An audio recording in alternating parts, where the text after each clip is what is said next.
देंगे श्रद्धेय अभिनव। जय गुरु दादा। जय गुरु। मेरी आवाज जय गुरु। आ रही है सही से? जी जी आ रही है। इस वर्चुअल सत्संग के माध्यम से जुड़े हुए हमारे अग्रज गुरु भ्राता तारकेश्वर दा एवं जुड़े हुए समस्त ज्ञानी गुणी श्रेष्ठ गुरु भ्रातागण, मातृशक्ति, आप सबों को मेरा हार्दिक जय गुरु।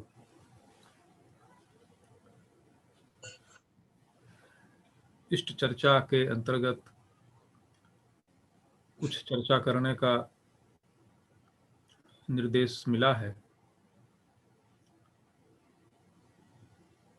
अभी जो पूर्व में एक भजन हुआ जिसका सार था कि सद्गुरु मुझे मिले, ये मेरा परम सौभाग्य है। इस बात को हम लोगों ने गाया, हम लोगों ने सुना। अगर इस बात को हम लोग बेहतर तरीके से रियलाइज कर सकें कि वाकई सद्गुरु श्री श्री ठाकुर जी, आचार्य देव हमको मिले, ये मेरा सौभाग्य है। अगर इसको रियलाइज कर सके एज इट इज, तो वास्तव में ये मेरा सौभाग्य है। और जितना गंभीर भाव से इस बात को हम रियलाइज कर सकें, जितना गंभीर भाव से इसके अंतः तत्व को हम समझ सकें, उतना ही मेरा जीवन विशिष्ट हो सकता है। अब प्रश्न यह है कि जब मेरा सौभाग्य है कि गुरु जी मिले, तो क्या सौभाग्य है, कैसे सौभाग्य है? और अगर सिर्फ मिल जाने भर से सौभाग्य है या मिलने के बाद और बहुत कुछ करना है? अगर करना है तो क्या करना है, किस रूप में करना है? और हम जो कर रहे हैं वो वास्तविक रूप में कर रहे हैं, जैसा गुरु चाहते हैं वैसा ही कर रहे हैं, ये पता कैसे चलेगा? हम अपने मन से अगर समझ रहे हैं कि हम कर रहे हैं, तो हम कर रहे हैं कि नहीं कर रहे हैं? कर रहे हैं तो किस रूप में कर रहे हैं और किस रूप में सुधार की आवश्यकता है, ये पता कैसे चलेगा? ये सारी बातें हैं जिसको विचार करने की आवश्यकता है। अमूमन हमारे अंदर कई शक्तियां हैं और कई दुर्गुण हैं। हम बचपन से परिचित हुए हैं अपने कुछ शक्तियों के बारे में और कुछ दुर्गुण के बारे में। एक हमारा दुर्गुण है, हम लोग बराबर विचार करते हैं, सुनते हैं कि जड़ता, इनर्सिया, उसको दुर्गुण के रूप में हम लोग विचार करते हैं। और एक हमारे अंदर का एक गुण है, वो है संतोष, संतुष्टि। उसको हम गुण के बारे में विचार करते हैं कि संतोषम परम सुखम, संतोष, संतुष्टि ये सबसे बड़ी चीज है। मेरी ऐसी समझ हुई है, मैं ऐसा समझ पाया हूं कि हमारे अंदर जितने भी अवयव हैं, जितने भी शक्तियां हैं, निगेटिव या पॉजिटिव, उसमें से एक भी शक्ति ऐसी नहीं है जो पूर्ण रूपेण हमारे लिए मंगलप्रद हो, और एक भी जिसको दुर्गुण के रूप में हम परिचित होते हैं, वह एक भी ऐसा नहीं है जो पूर्ण रूपेण मेरे लिए बुरी चीज है। अगर ऐसा होता तो प्रकृति मेरे अंदर डालती नहीं, किसी के अंदर डालती नहीं। प्रकृति ने जो कुछ भी शक्तियां, जो कुछ भी पावर, इनर्सिया भी एक पावर है, संतोष भी एक पावर है, विश्वास भी एक पावर है, प्रेम भी एक पावर है। तो ये सब चीजें जो भी प्रकृति ने मेरे अंदर, काम भी एक पावर है, क्रोध भी एक पावर है, जो कुछ भी प्रकृति ने मेरे अंदर दिया है, वो सब का यूज है, इस्तेमाल है मेरे मंगल के लिए। और ये इतनी सूक्ष्म चीजें हैं कि सामान्य व्यक्ति के लिए इसको समझ पाना और इसके अनुकूल जीवन जी पाना असंभव है, जब तक कि उसको कोई बाह्य शक्ति, कोई बाह्य पावर, कोई बाह्य मार्गदर्शन न मिले। इसीलिए कहा गया है कि मनुष्य रूप में जीवन धारण करने के बाद अगर मनुष्य की सबसे पहली कोई आवश्यकता है तो वो है पुरुषोत्तम ग्रहण, वो है गुरु ग्रहण। जितना जीवन जीने के लिए भोजन करना जरूरी, खाना खाना जरूरी, उतना ही जीवन में इष्ट निष्ठा जरूरी, जीवन में इष्ट का होना जरूरी। अब जैसे इनर्सिया, इनर्सिया मतलब एक तम है, एक जड़ता, इसको हम बुरे रूप में देखते हैं। लेकिन एक इष्ट प्रचेष्टावान व्यक्ति जो दिन रात इष्ट के कार्य में लगा है, उसको दिन रात का भान नहीं है, और उस व्यक्ति को इसी अवस्था में रहना चाहिए या इस अवस्था से वापिस हो जाना चाहिए, उसको पुनः निष्क्रियता की तरफ आ जाना चाहिए, तो कहेंगे कि नहीं, उसको इसी अवस्था में रहना चाहिए। तो यही तो जड़ता है कि जिस अवस्था में हम हैं उसी अवस्था में हम रहें, हम रहना चाहते हैं। ये लॉ ऑफ नेचर है। अगर गति अवस्था में है तो गति में रहेंगे, अगर स्लो है तो स्लो रहेंगे, बैठे हैं तो रुके रहेंगे। तो उसके लिए जो इनर्सिया है वो आवश्यक चीज है। अगर कोई विद्यार्थी जो दिन रात अध्यवसायिता में लगा हुआ है, दिन रात मेहनत कर रहा है, पढ़ाई कर रहा है अपने विद्यार्थी जीवन में, तो उसको उसी अवस्था में रहना चाहिए या पढ़ाई को ढीला कर देना चाहिए? तो नहीं, उसी अवस्था में रहना चाहिए।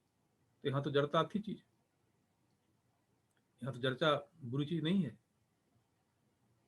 तो ये चीज का समझ और इसको सही रूप से अनुपालन करने के लिए जो ताकत चाहिए, उस ताकत के लिए हमको फिर वही इष्ट, इसलिए इष्ट का होना जीवन में जरूरी है। इसलिए कहा जाता है कि हम इष्ट है तो हम परम सौभाग्य हैं कि इष्ट मिले।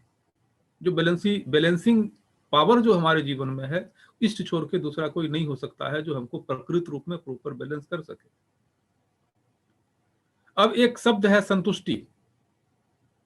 बड़ी बखान सुने हैं हम संतुष्टि का, लेकिन हमने जब इसको रियलाइज किया तो हमको लगा कि संतुष्टि भी पूर्ण रूपेण अच्छी चीज नहीं है। जैसे एक व्यक्ति अपने जीवन से जब पूर्ण रूपेण संतुष्ट हो जाता है तो उसको अपने जीवन में फिर कुछ करने का, कुछ बनने का, कुछ सुधार करने का, कुछ बदलने का की शक्ति वो खो देता है। मान लिया जाए एक बच्चा है, उसको पढ़ने में मन नहीं लगता, माता पिता कहते हैं कि पढ़ो, वो चाहता भी है पढ़ें, लेकिन पढ़ने का संस्कार नहीं है, पढ़ने में मन नहीं लगता है, वो पढ़ नहीं पाता है। और थोड़ा बड़ा होने के बाद किसी तरह से उसका जो एकेडमिक क्वालिफिकेशन है वो पूरा होता है और सेकेंड डिवीजन, थर्ड डिवीजन, वो मैट्रिक, इंटर, ग्रेजुएशन कर लेता है। और इसी बीच किसी कारण से उसको अनुकंपा के आधार पे नौकरी भी हो जाती है और वो 60-70 हजार रुपया महीना कमाने लगता है, और एक मिडिल क्लास जो लाइफ है वो जीने में उसको आर्थिक रूप से कोई बाधा नहीं है। अब वह व्यक्ति पूरा जीवन, उसको 60-70 हजार रुपया महीना आने का गुंजाइश हो गया। अब वो आदमी पूरा जीवन जी लेगा, जितनी कमियां उसके जीवन में थी और जितनी कमियां उसके अंदर में है, वो 70 हजार रुपये महीना में सारा ढक गया और वो पूरा जीवन संतोष पूर्वक बढ़िया से जब जो चाहेगा, एक मिडिल क्लास फैमिली जैसा होता है वो जी लेगा। तो क्या ये संतुष्टि सही है? क्या जब उसको इकोनॉमिकली वो थोड़ा स्टेबल हो गया तो क्या जीवन पूरा हो गया? जीवन का वास्तविक उद्देश्य क्या है? हमको जीवन कैसे जीना चाहिए और डिफरेंट एज में जब हम हैं, कोई 30 बरस में है, कोई 15 बरस में है, कोई 45 बरस में है, कोई 60 बरस में है, कोई 75 बरस में है, हर एक वयस में व्यक्ति का जो विचार है वो चेंज होता है। तो वास्तव में हमारा विचार कैसा होना चाहिए, ठाकुर जी क्या चाहते हैं हमसे, इस पर एक उदाहरण का चर्चा मैं करना चाहता हूँ। उदाहरण है कि इससे जो लाइफ का जो एक स्केच है कि हमारा जीवन कैसा होना चाहिए, हम जीवन में क्या व्रत होना चाहिए, जीवन में किस रूप में हमको आगे बढ़ने की जरूरत है अंतिम दिन तक, अंतिम सांस तक, इसकी एक स्केच, एक आउटलाइन खींच के आती है ठाकुर जी के इस उदाहरण से। एक बार ठाकुर जी से एक व्यक्ति पूछा, एक गुरु भाई, पूछा नहीं, वो आश्रमाइट्स थे, दोनों पिता पुत्र में पटता नहीं था, यद्यपि आश्रमाइट्स थे, थोड़ा बहुत कहा सुनी हो जाया करता था।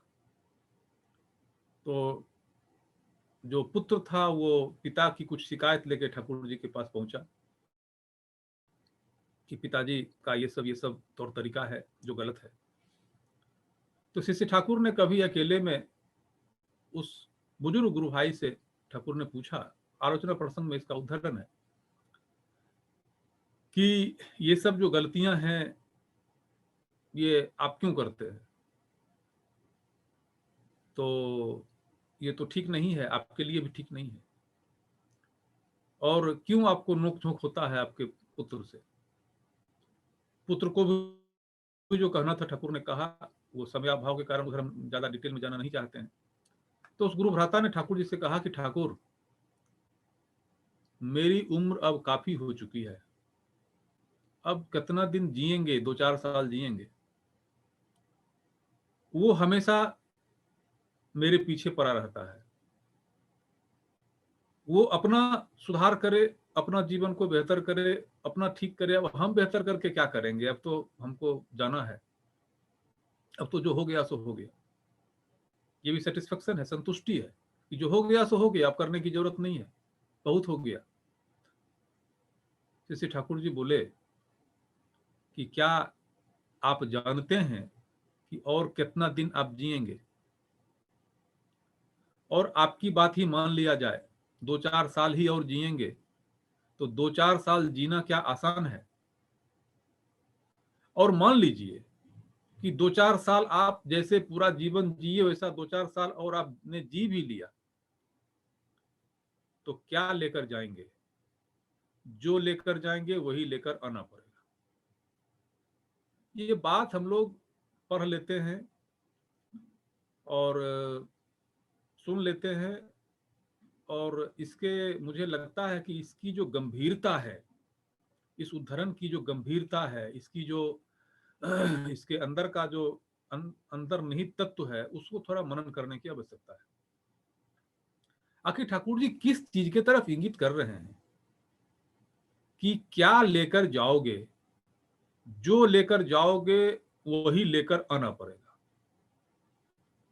यानी ठाकुर जी हमको सिर्फ इसी जीवन के वास्ते मार्गदर्शित नहीं कर रहे हैं, हमको ठाकुर जी जो हमारा परवर्ती जीवन है उसके तरफ भी हमको इंगित कर रहे हैं। और ठाकुर जी यह भी कह रहे हैं कि तुम्हारा यह जो जीवन है, इस जीवन से बहुत अलग अगला जीवन होने वाला नहीं है। ये जीवन, इस जीवन में जो गुण अवगुण तुमने अर्जित किया है, अपने आप को जिस रूप में डेवलप किया है, कमोबेश उसी स्तर से तुम्हारा अगला जीवन शुरू होने वाला है।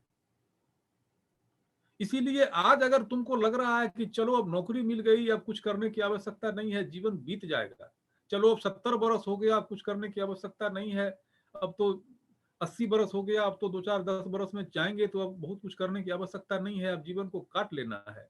ठाकुर जी बोलते ऐसा नहीं है। ये जीवन एक मौका है, जब तक सांस है, जब तक शरीर है, तब तक मौका है शुभ संस्कार अर्जित करने का,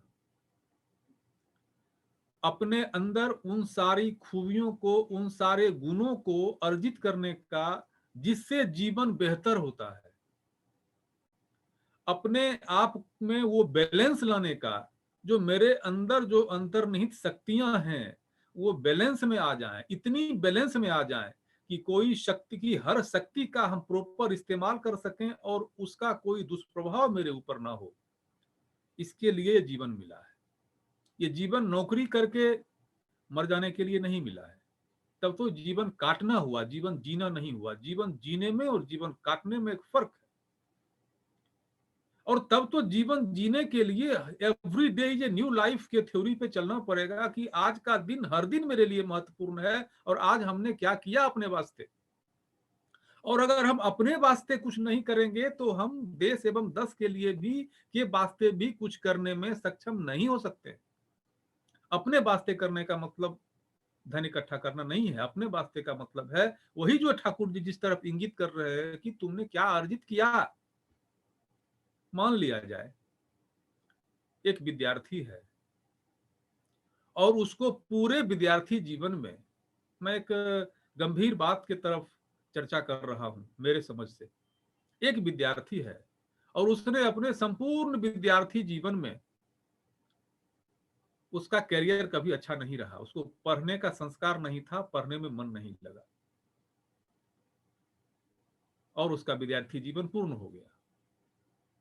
वो कॉन्ट्रैक्टर हो गया और एज ए कॉन्ट्रैक्टर उसने अपार धन कमाया। कई गाड़ियां हो गई, स्टाफ हो गए, बड़ा बंगला हो गया। दुनिया उसके सफलता को देखकर मुग्ध हो गई। अब हम चर्चा करते हैं कि ये सब तो उसने अर्जित किया, फिर बूढ़ा हुआ, एक दिन उसने शरीर त्याग कर दिया। अगले जन्म में फिर वो बच्चा होकर पैदा हुआ। तो गारंटी है कि उसके माता पिता अगर बहुत योग्य नहीं हुए तो फिर उसका अगला जीवन में वो अच्छा स्टूडेंट नहीं होगा। यानी अगर पढ़ने का संस्कार किसी बच्चे में नहीं है तो जब तक जिस जन्म में वो पढ़ने का संस्कार नहीं डालेगा उसके अंदर ये गुण, ये क्वालिटी नहीं आएगा।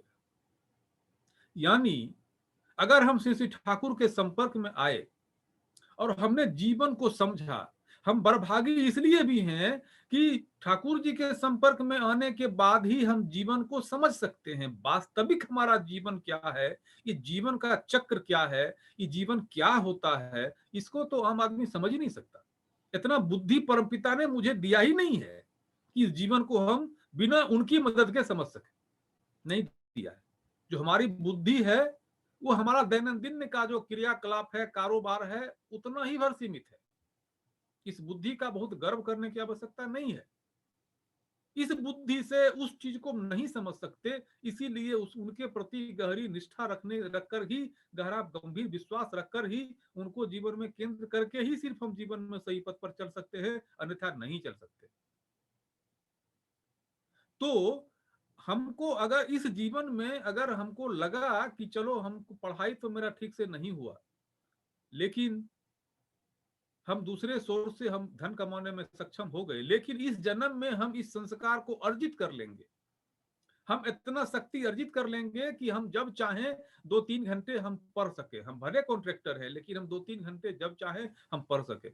ऐसा स्थिति अगर है कि हम 2 पेज पढ़ते पढ़ते मन व्याकुल हो जाता है तो ये मेरा एक लैक है और ये लैक को जब तक हम पूरा नहीं करेंगे ये जीवन दर जीवन मेरे अंदर रहेगा और मेरे विद्यार्थी जीवन को नष्ट करता रहेगा। ठाकुर जी इसी के बारे में बोलते हैं कि जो लेकर जाओगे वही लेकर आना पड़ेगा। अगर दोष दृष्टि है, ठाकुर जी बोलते हैं दोष दृष्टि बुरी चीज है। कब? ठाकुर जी उस दोष दृष्टि के बारे में बोलते हैं जो हम दूसरे को देखते हैं। दोष दृष्टि अगर अपने में है तो बहुत अच्छी चीज है, अगर अच्छी चीज नहीं होती तो प्रकृति हमको नहीं दिया होता। प्रकृति ने जो भी दिया है कुछ सब कुछ मेरे लिए मंगलप्रद है, बशर्ते कि हम उसको समझ सकें कि हम उसको इस्तेमाल कैसे करना है, वो चीज क्या है, उसकी जरूरत क्या है, उसकी आवश्यकता क्या है। मान लिया जाए प्रार्थना, सुबह शाम का जो प्रार्थना है ये अमूल्य चीज है, हर गुरु भाई को करना चाहिए। ऐसा भी मेरे अनुभव में आया है, मैं देख पा रहा हूं कि बहुत से लोग करते हैं, बहुत से लोग नहीं भी करते हैं। मैं कुछ ऐसे लोगों से मिला हूं जिनको सुबह शाम सही तरीके से प्रार्थना नहीं कर पाने का दुख है, और मैं बहुत से ऐसे लोगों से भी मिला हूं जो यह कहते हैं कि जितना करता हूं वही बहुत है, इस जन्म में उतना भी कर लिया तो बहुत है। बहुत लोग तो वो भी नहीं करते हैं, चलो मैं तो इष्ट कार्य कर लेता हूं, मैं ये कर लेता हूं तो इतना तो कर लेता हूं। प्रार्थना नहीं कर पाना ये मेरी दुर्बलता है, और ये मेरे अंदर प्रमाद, रुपया खर्च तो होता नहीं है, ये मेरे अंदर का प्रमाद है। और प्रार्थना नहीं करने की वजह से मेरे अंदर के कितने निहित गुण जो मूर्छित हैं, इसकी कल्पना एक सामान्य व्यक्ति नहीं कर सकता है। पितृदेव बौरदा, एक उनका ये है इष्ट प्रसंग है, उसमें मैं एक बार पढ़ा था कि बौरदा बोलते हैं कि अगर कोई व्यक्ति नियमित नियमित प्रार्थना करता है दोनों बेला का, तो उस पर भरोसा किया जा सकता है। यानी नियमित प्रार्थना करने से हमारे अंदर में कुछ विकास होता है। और तीसरी चीज है, ठाकुर जी की जगह बोले हैं कि तुमने अपने कार्यों से अपने चतुर्दिक को असत कर लिया है। ये चतुर्दिक का असत क्या है? ये जो चतुर्दिक है, इसमें हमारे परिपार्श्विक हैं, हमारे गुरुभ्राता गण, हमारे पड़ोसी गण हैं, और एक शक्ति है हमारे चारों तरफ। जिस शक्ति के मेरे अनुकूल होने से मेरे जीवन में शुभ संजोग घटित होता है, और जिस शक्ति के प्रतिकूल होने से मेरे जीवन में अशुभ संजोग घटित होता है। जो एक्सीडेंट होता है और आदमी का डेथ हो जाता है, वह भी एक संयोग है, एक दुर्योग है। और कभी कभी संजोग से हमारे जीवन में बहुत कुछ अच्छा घटित हो जाता है। एक नंबर से हम जो है सो मेडिकल में हमारा हो जाता है और हम डॉक्टर बन जाते हैं, ये भी एक संयोग है। और एक नंबर कम होने से हम छट जाते हैं। तो जो हमारा चतुर्दिक है, अगर हम नाम ध्यान प्रायण हैं, अगर हम सुबह सुबह शाम का प्रार्थना नियमित करते हैं, तो हमारा चतुर्दिक सत होता है। जो ईश्वरीय शक्ति है, जो ठाकुर की शक्ति है, जो ठाकुर जो हमको देना चाहते हैं, वो हम रिसीव करने में सक्षम होते हैं। लेकिन हम नहीं, अगर कोई नहीं करता है तो ये हमारे चरित्र का दोष है। अगर हम खूब शक्ति अर्जित कर लिए हैं, अगर हम खूब धन अर्जित कर लिए हैं, लेकिन सुबह शाम का प्रार्थना करने में सक्षम नहीं हुए हैं, तो ये मेरे जीवन की एक कमी है। हमको संतुष्ट नहीं होना चाहिए कि चलो इसमें जितना कर लिए वो काफी है। हाँ, जीवन मेरा निश्चित रूप से कट जाएगा, जीवन मेरा बीत जाएगा, लेकिन जीवन का जो वास्तविक बेनिफिट होना चाहिए, जो जीवन का वास्तविक हमको जो निचोड़ लेना चाहिए हमको अपने हित में, अपने हित की बात में ही कर रहा हूं, वो नहीं हो पाएगा। इसलिए ये जीवन में असीम संभावनाएं छिपी हुई है। हम क्या क्या नहीं कर सकते हैं एक जीवन में, अगर हमको विश्वास हो जाए इस बात पर। मैं एक बार सोच रहा था कि ठाकुर जी बोलते हैं कि गंभीर विश्वास के समान दूसरी सिद्धि नहीं है। ठाकुर जी जगह बोलते हैं कि तुमने इतनी शक्ति अर्जित कर ली हो कि चांद सूरज तोड़ कर टुकड़ा टुकड़ा कर सकते हो, लेकिन इतना धन मिल गया है कि समस्त जगत को ऐश्वर्यशाली कर दे सकते हो, लेकिन तुम्हारे अंदर प्रेम नहीं हुआ तो तुम्हारा कुछ नहीं हुआ। मुझे लगता है कि ये क्या बात है? विश्वास इतनी बड़ी चीज, क्या विश्वास से क्या होगा? सिद्धि, विश्वास है तो सिद्धि है। मुझे ऐसा लगता है कि इस जीवन में जो मेरी सामान्य बुद्धि है, उस बुद्धि से तो हम सृष्टि के नियम को समझ सकते नहीं। और जब जब तक वो शक्ति हम अर्जित करेंगे, नाम ध्यान के माध्यम से या आध्यात्मिक शक्ति हम अर्जित करेंगे, वो अर्जित करने के लिए जो पावर चाहिए, उसके लिए हमको इष्ट में कंप्लीट विश्वास चाहिए, ताकि वो जो कहते हैं उसको उसी रूप में हम स्वीकार कर सकें। हमारा विश्वास जितना गंभीर होगा, उतना ही सक्रिय अनुराग के साथ हम लग सकेंगे, और जितना सक्रिय अनुराग के साथ हम लग सकेंगे, हमारा जीवन उतना ही बेहतर होगा। ठाकुर जी बोलते हैं दीक्षा मतलब दक्षता। हमारा जीवन का हर दिन, हर बरस, हर बयस करेक्शन, अपने आप को करेक्शन करने में, रेक्टिफिकेशन करने में, एलिवेट करने में बिताना होगा। और ऐसा करके, और ये सब हम इसीलिए समझ पा रहे हैं कि श्री ठाकुर जी हमको मिले। श्री ठाकुर जी में हमारे पूर्व के जन्मों के कर्म फल के वजह से थोड़ी सी निष्ठा जगी, और इस वजह से हम इस बात को समझने में सक्षम हुए।